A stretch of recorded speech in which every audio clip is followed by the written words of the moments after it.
Hello, everybody, and welcome to another NPCs Weekly News Roundup for the week of November 20th, 2020.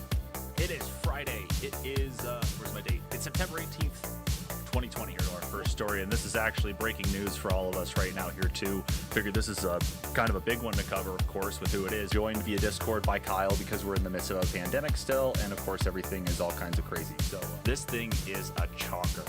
I mean... yeah, it's a beast. It's huge. Doing that we had the Resident Evil stuff, that they were successful with Castlevania. Welcome to another NPCs Weekly News Roundup. And it's the news time. I am joined, of course, by Kyle via Discord. Kyle, hello. What's up? Man.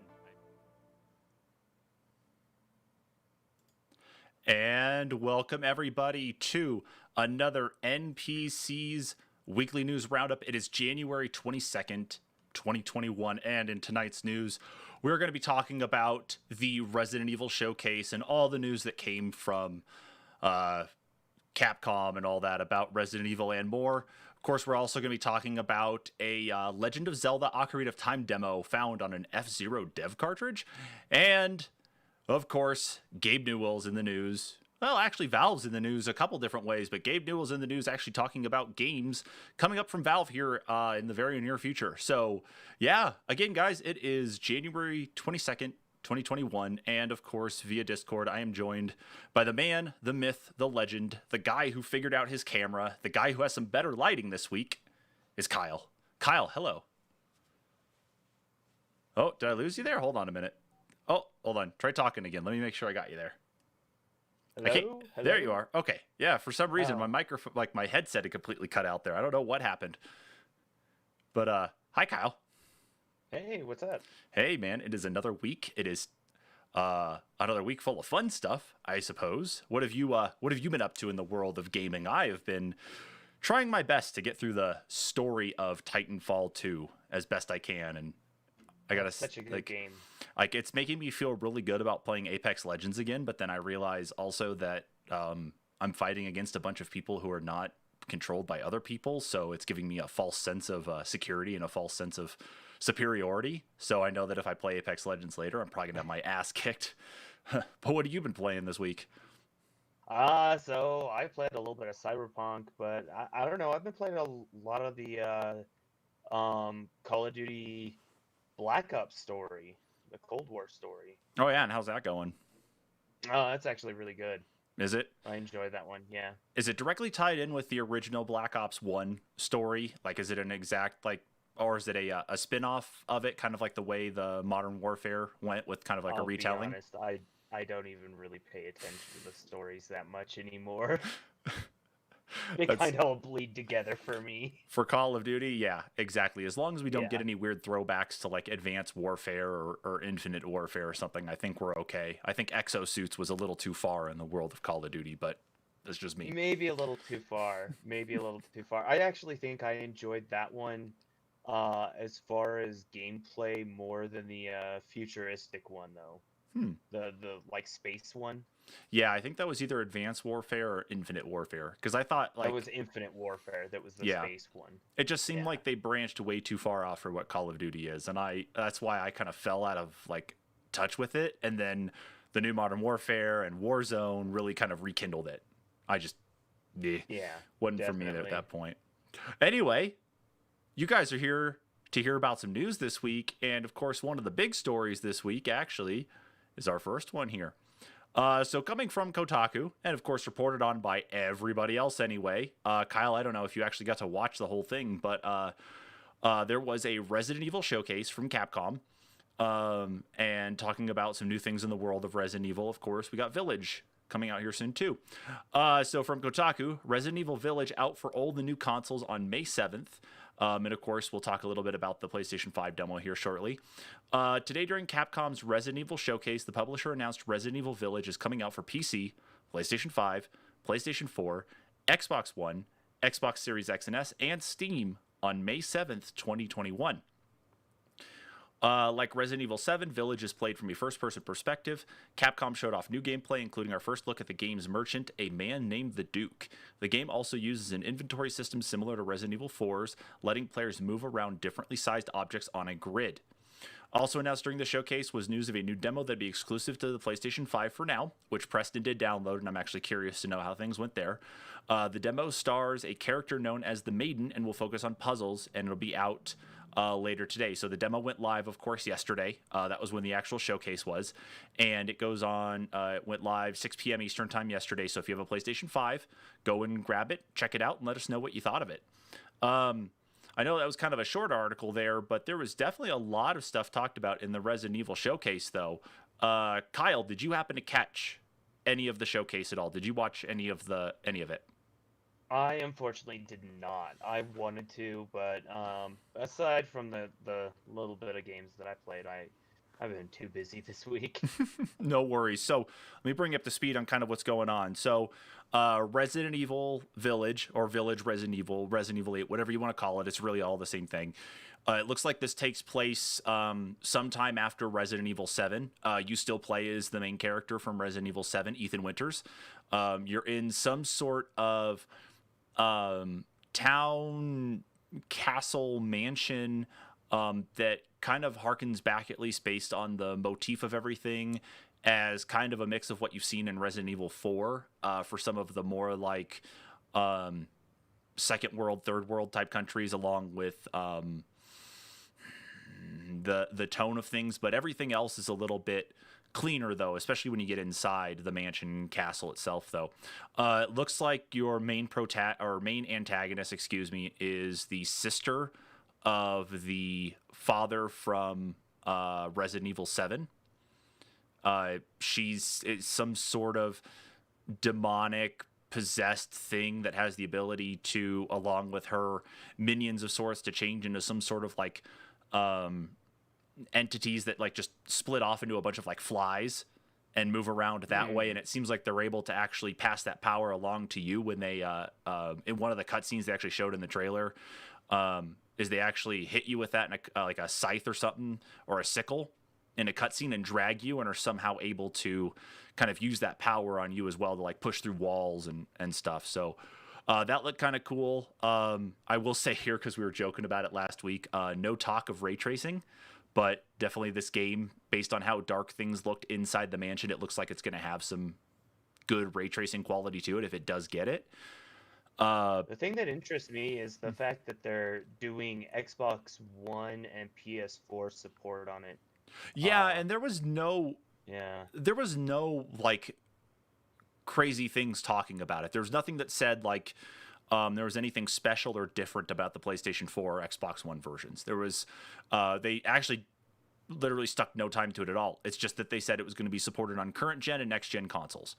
So it's going to be exactly as I read off, which is neat to say the least. I think, though, because of the scale of what Resident Evil is versus, you know, the issues we've had with Cyberpunk, we're not going to see that, I think. So last gen consoles are going to look but at least it'll still be a playable game. But yeah, that did throw me off a little bit that they're doing so, and hey, that's whatever. The merchant as well in there, the guy named the Duke is what they call him. He's an oversized guy who I guess changes his personality every single time you come across him. Interesting. But he is just exactly like the merchant you had that we had in Resident Evil 4. So you can actually sell different things to him. You can buy different things from him, weapons, ammo, health, stuff like that. I did see some images of the inventory system that did interest me, because it looks like it's Flora's inventory system. Yep, so. It really is. Yeah. So I'll bring up a picture here. Let's see, Resident Evil Village inventory. Let's see if I can get a good picture here of it. Let's see, Resident Evil Village. Yep, here we go. This is a open image, a new tab. There we go. Okay, let me switch back to this for the audience here at home, of course. So yeah, this here definitely feels more like the inventory system that we were very accustomed to in Resident Evil 4. So of course you can only stack so many weapons, ammo, health, and such in there. You're only given a finite amount of space, really, it looks like. But then as you move on though through there, it looks like you're gonna have like a chest that you can drop things into. So later on, if you want to change out from say a pistol to an assault rifle, then if you're in a save point, I think is where you can actually change out those weapons. So that's at least the way it looked from the trailer itself. I could very well be wrong, but yeah, that inventory system, I'm actually kind of glad that's made a comeback. That's that's a very nice one. But what it seems like is happening is that with what Resident Evil 7 kind of changed for the dynamic of the Resident Evil series in general, it just seems a little weird that they're kind of going this way unless they're actually expecting to increase the action a little bit more than what there was in Resident Evil 7. They're maybe slowly building up so they don't throw it all back in our face like with Resident Evil 6. Right. Yeah. Let's see what else was talked about here. The demo that came out is called The Maiden. Again, PlayStation 5 exclusive demo. They did say that there will be more demos released for the other consoles coming up here soon, but there's exclusivity with the PlayStation 5 for the short term. I think between March and April is when we'll see a demo coming out on all of the other stuff. But it's supposed to be a completely different one from the Maiden demo. But the whole point of the Maiden demo is you're supposed to escape what looks to be a dungeon in the castle/mansion. And while you're in there, of course, you don't have any combat. You can't fight anything. You can't use the block ability to protect yourself. You can just only move around. And that's it. So your whole goal is to navigate out of the dungeon and out of the mansion/castle. Besides that, of course, they talked about a new animated Resident Evil movie coming to Netflix sometime later this year. And then they also showed off something because it's the 25th anniversary for Resident Evil this year, which is surprising, man. It's all these anniversaries this year, the milestone anniversaries. Yeah. There's a new game coming out called Reverse or RE-Verse. This game is what appears to be a free-for-all shooter, just based on the video that they showed. And I thought that was a tie-in, or it was included though with Village. It is, but it's more of a separate thing. Like the only way you can get it is by getting Village. Like you can't buy it separately, but it is a separate thing. But this game itself though has you playing as like the really popular characters from the series. So they showed off Claire Redfield, Leon Kennedy. They showed off Tyrant. There was Hunk. There was Nemesis as well, and I think they probably had a couple others. I think Chris Redfield showed up at least once in there, but it looked like it was supposed to be a free-for-all thing that was really bizarre. I don't know if it was necessarily like a power-up to be able to actually go to one of those higher tier like enemies like Nemesis, but it actually did show some sort of like morphing ability there where like a person did something and then out of nowhere, boom, they were Tyrant. But it looked like a free-for-all type shooter where you're just moving through duplicates of older maps from those games and going at it with each other. There was really nothing else to it. I got a little bit of a vibe of like Dead by Daylight for a second. Dead by Daylight with actual weapons for the survivors, but it didn't I think it changed a little bit of the way through. So I wonder if there might be a mechanic like that later on in the game too. So that's interesting. Yeah. So if you get the chance to watch it, the video itself is like an hour long, but the actual thing itself is only like 20 to 25 minutes total. But they've got gameplay trailer, they've got a new story trailer, they've got the reverse stuff, they've got information on the collector's editions for the game too, both digital collector's editions and the physical collector's editions.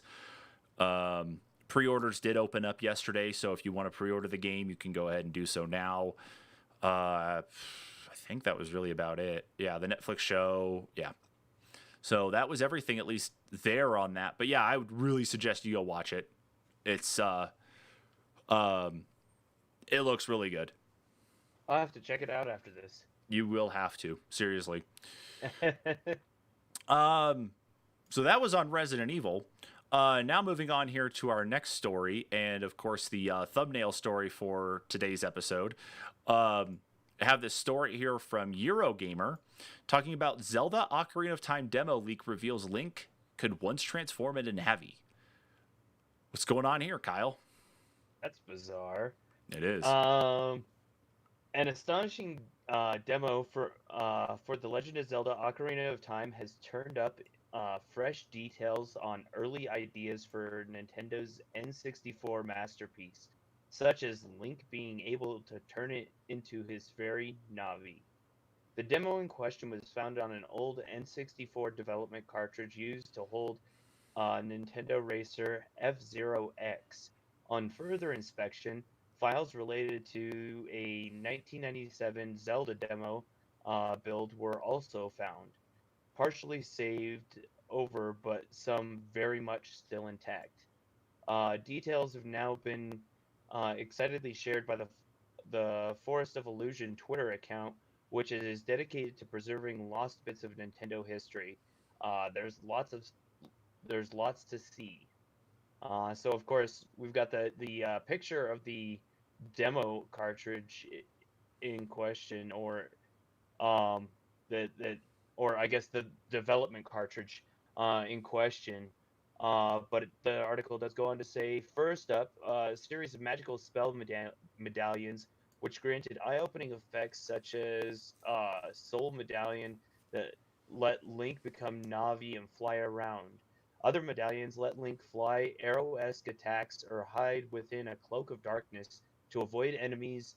Another metal Link would warp when in danger, while two more let him create and extinguish fire. And of course, they've got some details listed out. Mm-hmm. They do show a very different world map than what we actually got, and a much more basic version of uh, Car- Kakariko Village. Um, and then some early images of like the horse riding and archery. But the coolest thing, I would have to say, is the Link's Pegasus boots. That they how they appeared. Mm-hmm. Um, so I don't know, kind of a cool find, all in all. What are you Yeah. thinking? Well, it's kind of cool to actually see that this stuff existed. I'm not surprised that there were different things that were tried out. I'm guessing that they, not only did they take a different direction, but obviously that game is so big for what it was anyway that they really could only add so much in the first place. So it's not a surprise for them to scale back, I guess, from what they were kind of Right. planning on anyway. Um, but I do find it interesting more than anything is just how the mechanic of being able to turn into Navi would have actually been. What would, um, you know, like, I just can't think of where the game ended up at actually. Like, that would be a necessary thing to turn into Navi. So Or it's, where you would need to explore. like if there was some sort of way that you could turn into Navi like for a short term period, and it was to help find like the fairy fountain or something, so you could get that extra boost, then hey, that'd be kind of neat. Um, or to help find other fairies though too that may not be immediately visible, so that you can actually catch one for the healing properties. Um, Right.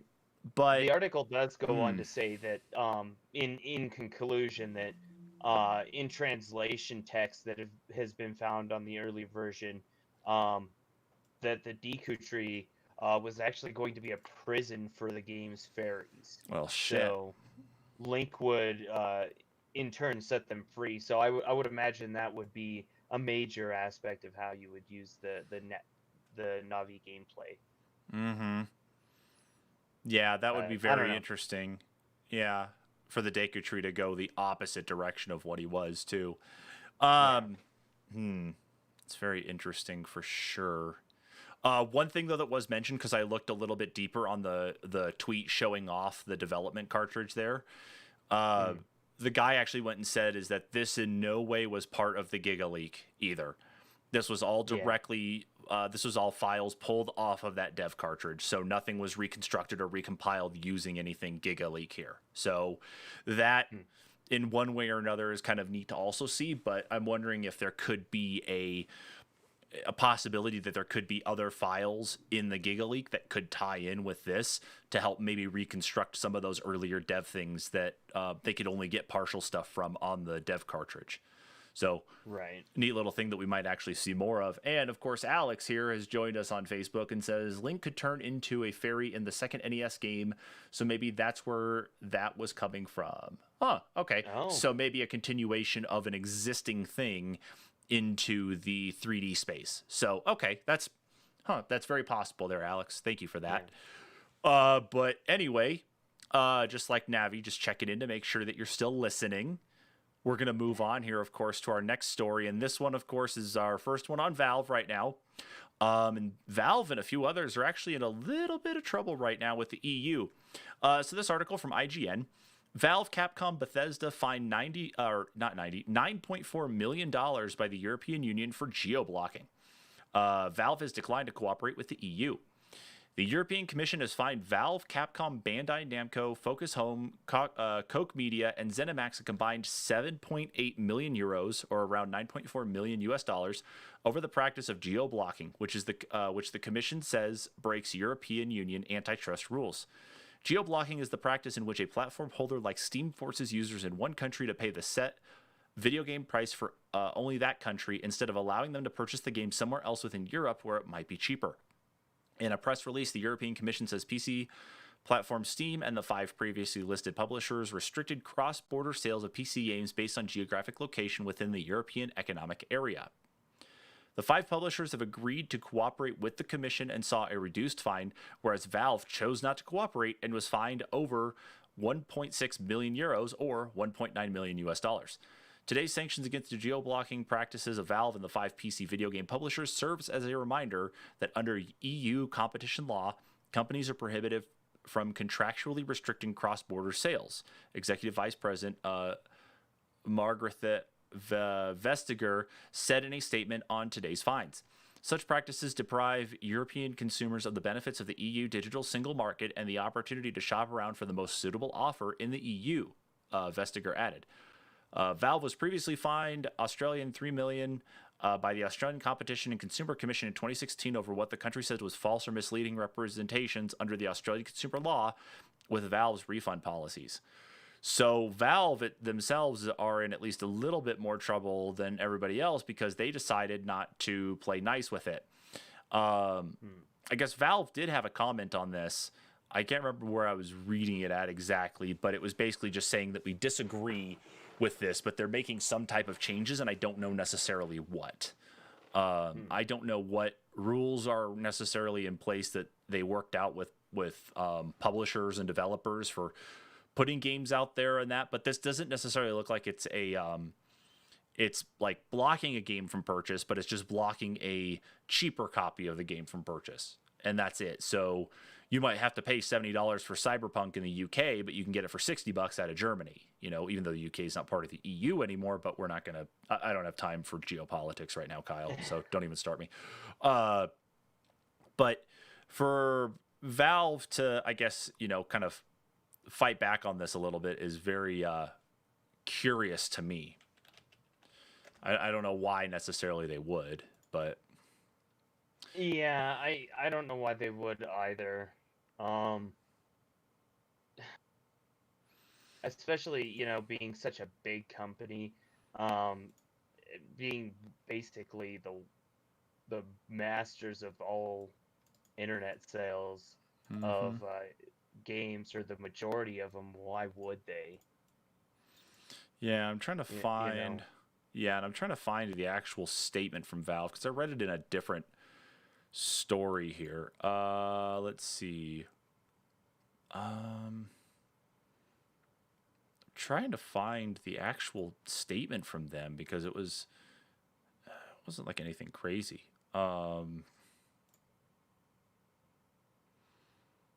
Let's see.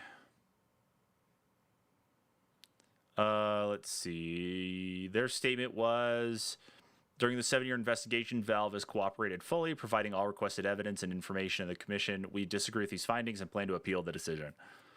So it sounds like, theirs is just short, sweet, to the point. I knew they said something, but I couldn't remember exactly what. Yeah, see, and that seems more like a Valve move, is we're just going to agree with the government, or agree with, whatever they're going to say, because as long as we can continue to sell games, we're going to be on top. Yeah, exactly. Exactly. I'm curious to see exactly how the appeal ends up working out. I mean, the EU has really strengthened their anti-competitive practices and has really strengthened their consumer protection laws. So Valve may be in for maybe an even bigger fine depending on how things go with the appeal. It could end up being Yeah. even worse for them, or something else could change for them too. It's going to be very interesting to see how much this affects them. I mean, almost $2 million is, I would think, for Valve is kind of a drop in the bucket, but Yeah, I would think mhm, so too. That's like nothing, but yeah. I don't know. Yeah, me either. But what we do know is that even though that's a drop in the bucket for Valve, this is a nice chunk of change here for the rest of us. So Kyle is going to talk to us about this story here, which, to be perfectly honest, surprises the crap out of me that even something like this would happen. Coming to us from Polygon, box of Pokemon cards sells at auction for more than $400,000, a new record. What the what?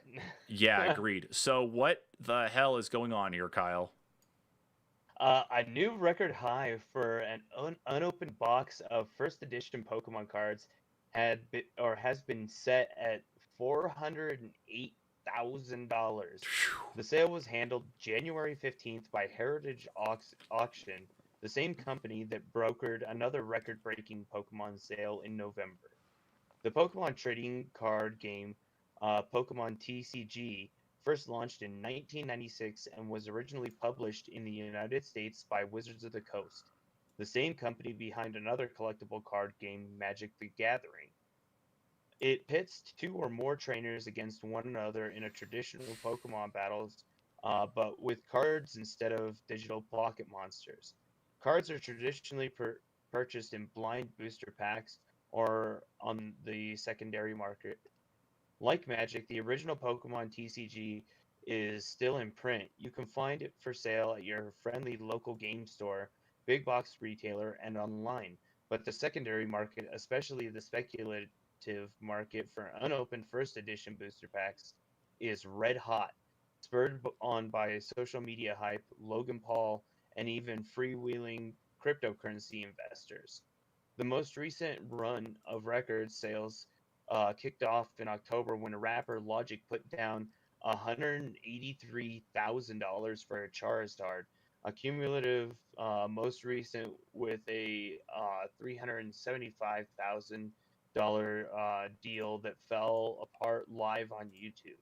Also sold at auction over the weekend, a rare Blastoise, one of only two ever printed, that sold for over $360,000. Jesus Christ. I can't imagine Jesus. like there are things in my mind that I would bid on, but like there's certain other things that it's like too excessive for me.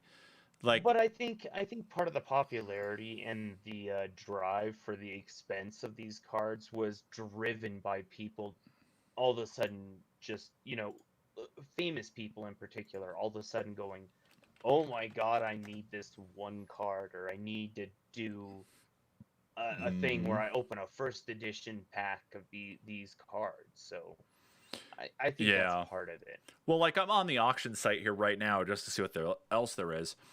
There is a Pokemon Game Boy Color sealed grade A plus 9.2. Yeah, Pokemon Gold for the Game Boy Color. Currently at $6,552. And there is a Blastoise um, holographic card. Looks like original Mhm. print. It's an 8.5 grade for 468,000. I still have one of those.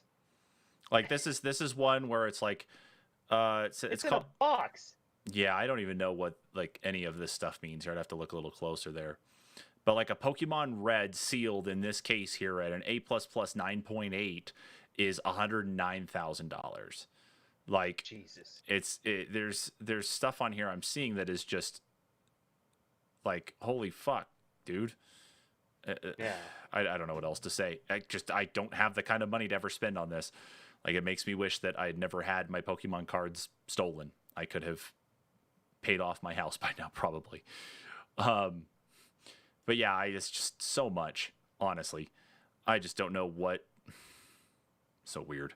But anyway. Yeah, and see, I know I traded all my Pokemon cards to my brother for what was it, Young Jedi cards, and then traded the Young Jedi cards to him for Magic cards, and then sold the Magic cards and shit. Yeah. Isn't it great when we were younger and more ignorant, not really thinking about the value of some of these things, and now here we are looking at them, and it's like, God damn it! Oh, I know, it's insane. But I know I have plenty of other collectibles that are worth good money, but you know, it's one of those things. You have to find the right person for them to be worth any money to anyone in the first place. True. So True. Yeah, the value is in the eyes of the beholder, so that's yeah, and the understood. fact that you know, the rapper Logic's, you know, kind of spurred this whole buying spree. At least I feel like it, because he was the first one that was like, "Oh, I bought this Charizard card for, you know, a tremendous amount of money." So, but Yeah, it definitely really like he was definitely what spurred it, and then Logan Paul doing his thing, and yeah, it's yeah, whatever. It's whatever. Anyway, moving crazy. on to something that we probably have more of a chance to, win in. Maybe, I don't know, maybe not. Is this story that comes to us from Engadget? Call of Duty Warzone is about to get a big esports push. Head of League's Johanna Ferry says there is exciting news in the coming months. The folks pulling the strings of the Call of Duty League have a singular goal in mind: grow. The Call of Duty League is expanding its Path to Pro system, boosting the production value on pre-recorded videos and dabbling with new titles from the Call of Duty universe. Last year, Activision launched a championship series for Call of Duty Mobile, though the finals were canceled as the COVID-19 pandemic shut down operations across the globe. Meanwhile, unofficial tournaments for Warzone, Call of Duty's Battle Royale installment, were gaining popularity, and Activision eventually joined the fun with Warzone Weekend, a showcase for pros in between official CDL matches. Warzone Weekend kicked off in May and ran through the 2020 CDL season. That was just the beginning for Warzone Esports, according to Activision's head of league, Johanna Ferries. We've taken a lot of time in the offseason to think about what does the next level proposition for Warzone look like for CDL and the broader Call of Duty esports community, Ferry says. In the next few months, I think we'll have an exciting things to share around what that means for us and what fans can look forward to, not just in 2021, but beyond. We're really, really happy to think that CDL is stretching entrepreneurially into the Warzone conversation in ways I think that will be quite exciting. The CDL is preparing for its second season, following a debut marked by a global pandemic and myriad technical issues as the league quickly transitioned to an all-virtual format. Throughout 2020, pro games were marred by server issues, dropped players, and rushed substitutions, even stretching into the championship weekend. Yeah. So the article goes on to talk more about kind of like the things they're working on as it relates to like Call of Duty League and stuff, though, too. So, well, I mean, I don't know, Kyle, you're gonna go and start brushing up on your skills even more in Warzone to start competing professionally. Get out of the world that you live in, the lifestyle that you live. Nah, if anything, I'll just I'll just stream how crappy of a gamer I am. That'll probably work a whole lot better. Well, I don't know, because we're streaming this right now, and I don't really know how well we're doing on this. So maybe us playing games might be better. I don't know. Maybe we play games and talk about the news at that point. I don't know. I guess, I mean, I've been playing a lot of Call of Duty lately, so who you knows? might be all set. Your like Not subconscious likely. is your subconscious is getting you prepared. You're gonna go in and be like, oh, I can't do this, and Sure. just smoke everything. So We'll go with that. yeah, let's look at a glass half full situation here. But it doesn't Yeah. surprise me that they're looking at this with the popularity of Warzone, because you've got Apex Legends tournaments, you've got PUBG tournaments, you've got Call of Duty Mobile, I guess if you want to look at it. There's Fortnite as well. In the Battle Royale space, there are tournaments for things, and it's definitely not a bad thing to do. It's just making sure that it's stacked properly, that the teams are built properly, and that it ends up being an actual enjoyable experience. And watching Warzone streams a lot, I'll tell you that for a fact. Watching those is They've pretty got to good. have server and gameplay stability though for it to work properly. Yeah, or even at least set So, up dedicated stuff though too. Is keep everything out of the main system and which I assume they yeah. do anyway right now for the Call of Duty League and Overwatch League stuff. I would hope they wouldn't put it in their normal server rotation system, but I don't know. Right. I'm really not sure how they handle a lot of Well, those I'm sure they logistics. isolate it, but I would hope Probably. they actually have a at least stable build for it. That would be the hope, right? But with the Yeah. issues they saw this last year just for Call of Duty League, maybe not. I don't know. Anyway, moving on to our next story here. And of course, this is going to be a big one for Kyle and I anyway, because Gabe Oh Newell's yeah. actually talking here. This story comes to us from IGN. Gabe Newell says Valve has more games in development waiting to be announced. Rise and grind, Mr. Freeman. So, Kyle, what does Papa Gabe have to tell us about the world of Valve and what's coming from them? In an interview with New Zealand's One News, Valve boss Gabe Newell has said that multiple games are in development at the studio and are waiting to be announced.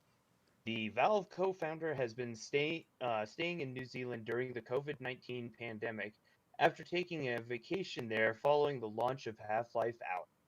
We definitely have games in development that we're going to be announcing. It's fun to ship new games, Newell said when asked about future games coming out of Valve. Valve has developed and subsequently canceled a lot of games in the past, including several versions of Half-Life 3. The fact that Newell specifically says that new games will be announced suggests a shift from the company's recent history of being uh, shit. My web browser just flipped out. Uh, being reticed to release new software. Newell also spoke about or the process of creating Half-Life Alyx, and Valve's return to single player. Alyx was great to be doing single player games that created a lot of momentum inside the company to do a lot more of that. Shocker. Newell's comments. What? Sorry, what? Shocker. Yeah, no kidding. Newell's comments also suggested that the studio is energized and keen to work on more single player titles, which makes sense considering that a lot of plot of Half-Life Alyx, it means that we may see more of Gordon Freeman or maybe even more of Shell in the future. The tallies with his Half-Life Alyx's development comments after the game arrived, with more than one telling IGN that the team wanted to work on more Half-Life games now that Alyx was complete. Famously, Valve revealed Half-Life Alyx in November 2019 and then launched it in March of 2020. Newell's explanation that Valve is going to be announcing these games could suggest that we may even hear about them soon. In less positive Valve news, the European Commission recently issued the GeoBlocking uh, fine. So, Yep. We of already course, we talked about covered that that one. just previously. Yep. So, what do you think will be in the pipeline then for Valve? Like don't even go wild. I don't think wild guess is necessary here because Valve has always been a mysterious one. But what do you think is in the pipeline for them that could legitimately be released? I think it's more likely that we'll see another Portal game, Okay. probably another game that involves Alex, like another Half-Life game, maybe another game in the Half-Life universe, but not necessarily involving Gordon Freeman. I don't think they're gonna touch that IP directly. Everything that we're gonna see coming out of that even dances around the Mm-hmm. Half-Life IP is not gonna touch Gordon. Yeah, I wouldn't be surprised for them to actually split away from Gordon Freeman. It still does feel like they need to really close that chapter though before anybody can really like move on. I think Alex was a great way to kind of start some of that, but I think Gordon Freeman really needs to be kind of retired in a better fashion. Like give him a proper send off instead of leaving it as they did. Well, and I feel like any game that they make that's a direct mainline Half-Life game at this point, it better be gold, because if it's not, they are gonna catch so much flack because it's been so long. That's And true. they've tried so many times to make an announcement and said, well, and Gabe Newell himself has said, "Oh, Half-Life 3," and it's like, piss off at this point. So Yeah, no kidding. What a fucking jerk. But yeah, that's whatever. I think for them, yeah, I think Portal game is probably something that's coming up next, and I wouldn't be surprised because of the success of Half-Life Alyx that we'll see the yeah. next Portal game being a VR title, or maybe a split title where it's something that has VR support, but you don't need to actually play it with VR. You I know, could see them doing mhm. another Portal game that is similar to the co-op gameplay of Portal 2, with That would be cool. Atlas and Peabody, Hmm. or even Yeah. new versions of Atlas and Peabody. Hmm. Or see what happens with Shell after kind of being thrown out of Aperture Science there at the end of Portal 2. You know, Yeah. like is she just exploring the world, shooting portals all over the place, taking the companion cube with, or is something else going on there? But I would honestly think a Portal game in VR is going to be one thing.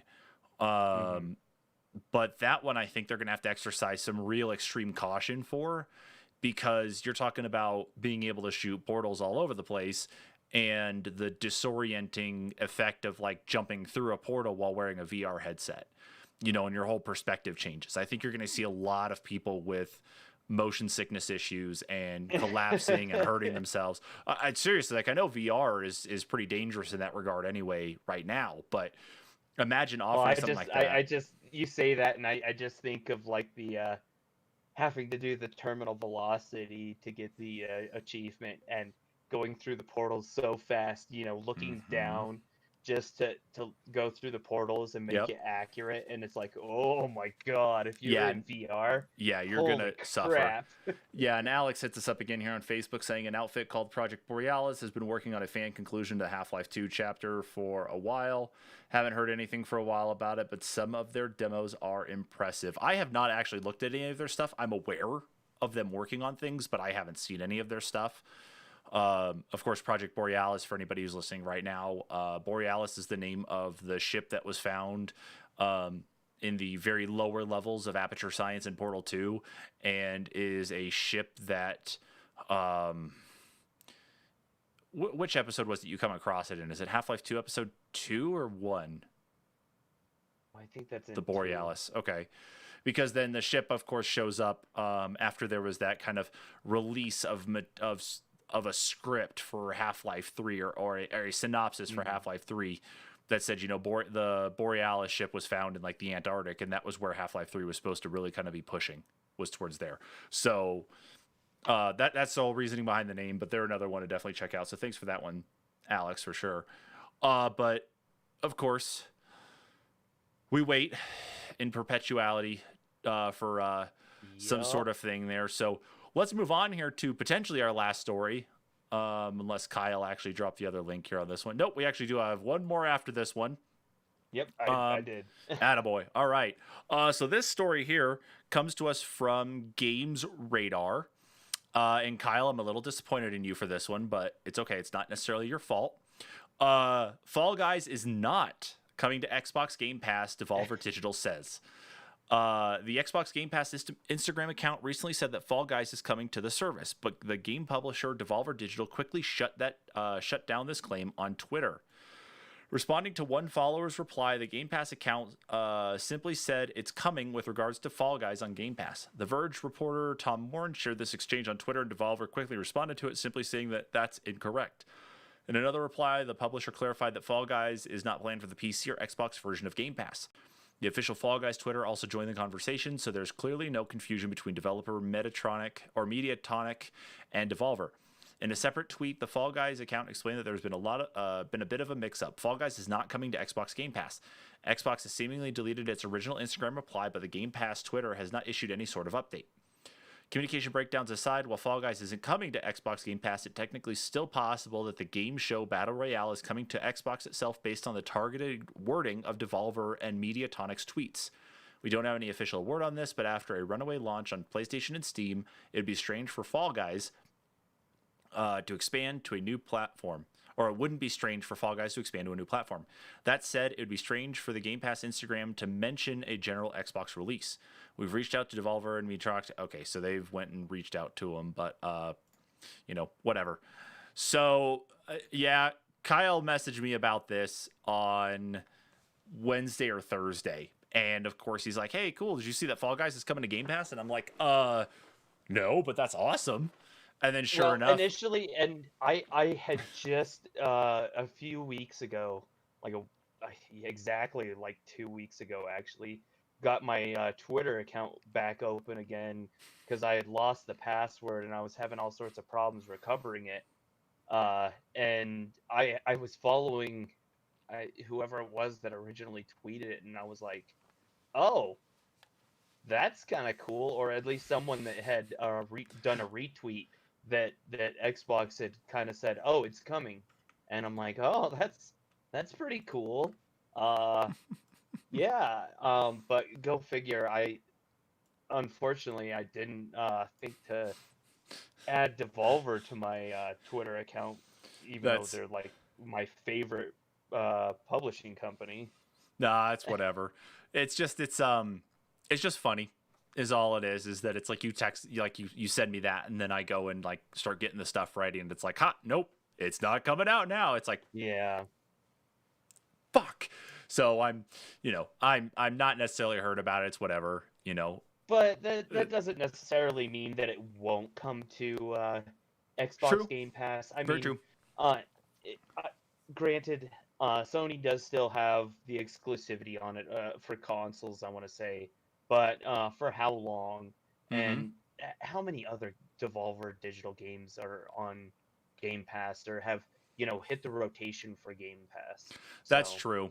That's true. And I think with the popularity of this one, they're probably not going to shoot for this being on Game Pass really quick. This will probably be some sort of standalone release and then Game Pass later on. They're going to try to they're going to try to milk it for what they can and then Game Pass probably a few months after.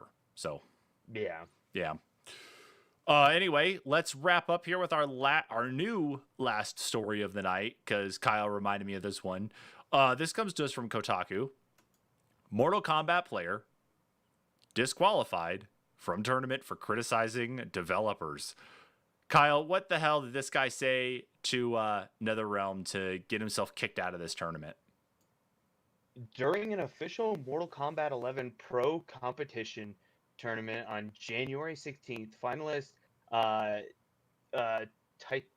what is it? Looks like Titanium Tigers. Yeah, Titanium Tigers was disqualified after jokingly calling out developer NetherRealm Studios by labeling his Shiva variant a personalized moveset that developed a custom name to opponents as "Why did NSR do this?"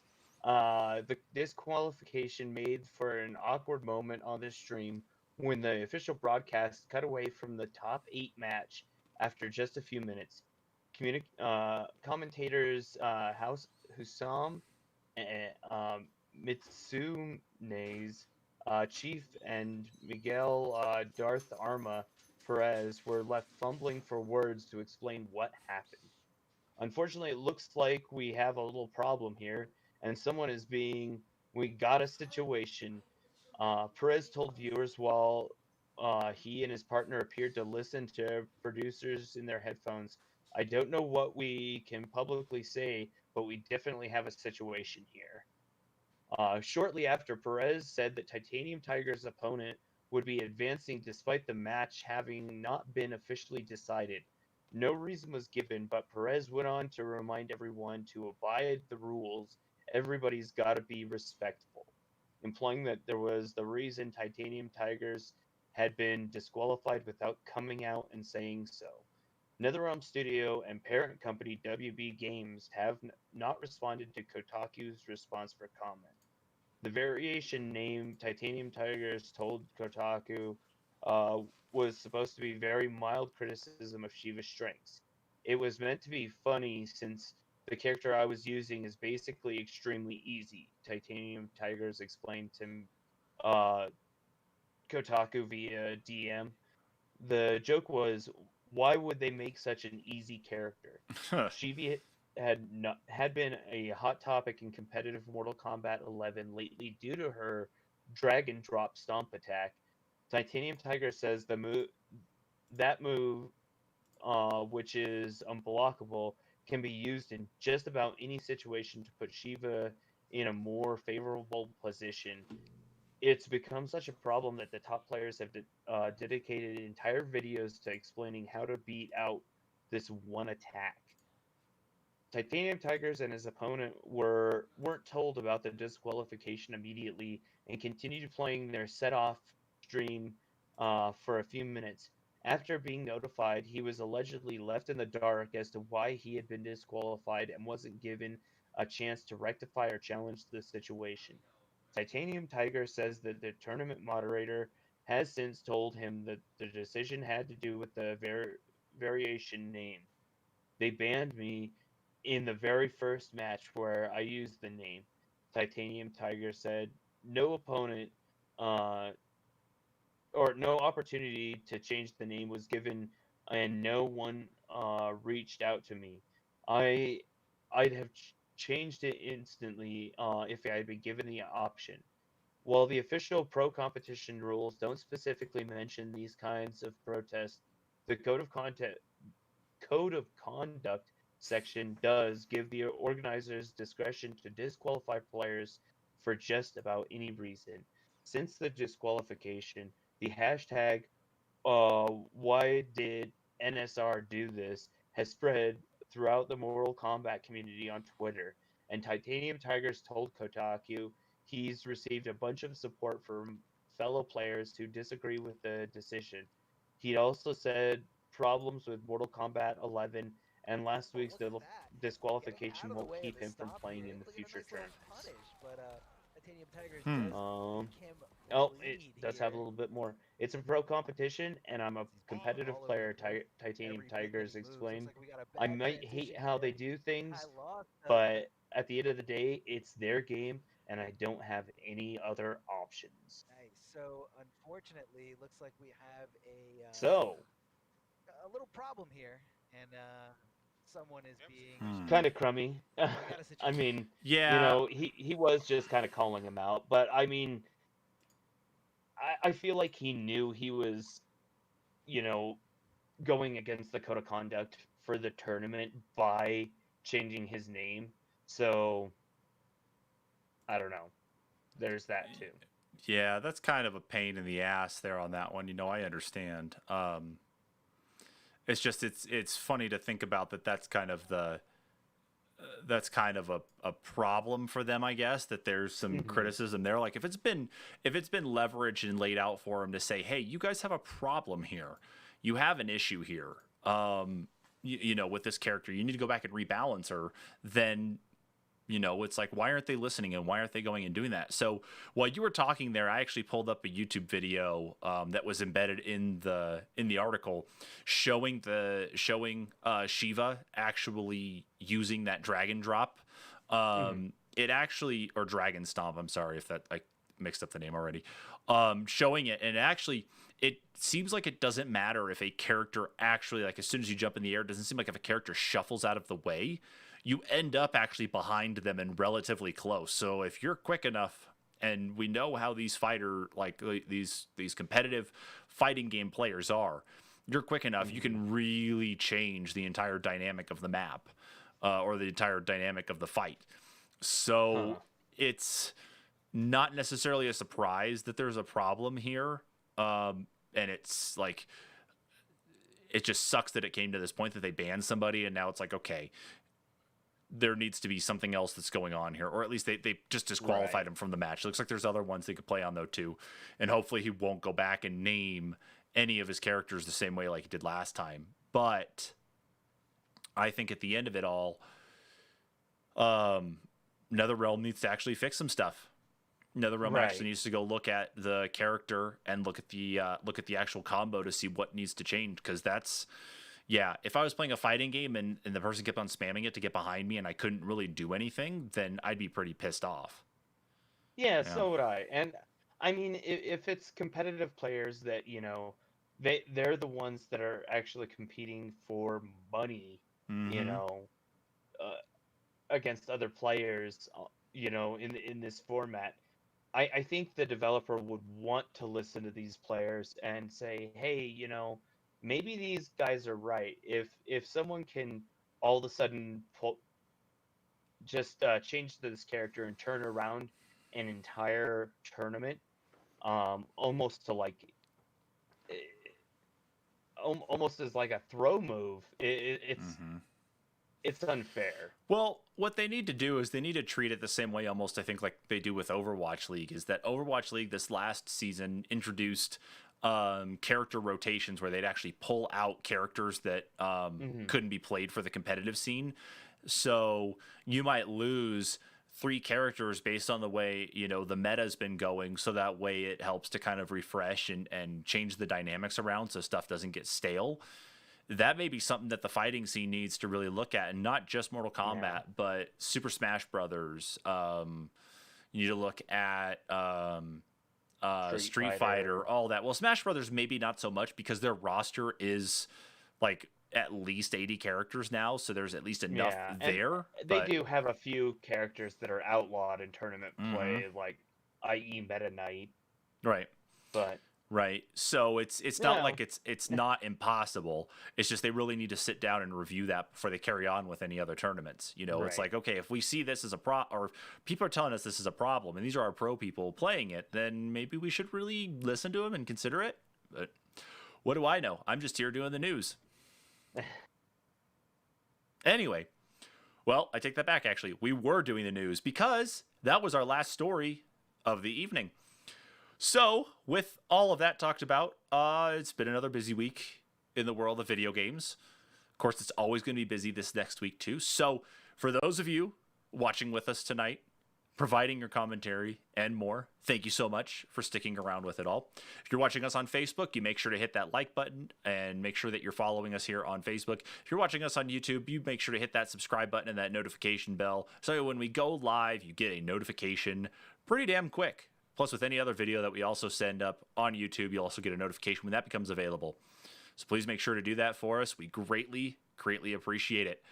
We did not have a podcast this last week. We were going to be talking about the top worst final bosses this last week, but due to some unforeseen issues that just ended up eating up some time for Preston, we were not able to meet up. So we should be good to record this weekend and get you guys some new episodes this next week. So be on the lookout for those, of course, on your podcast platform of choice. Again, everybody, thanks for sticking with us here on this one. We'll catch you all next week. Bye.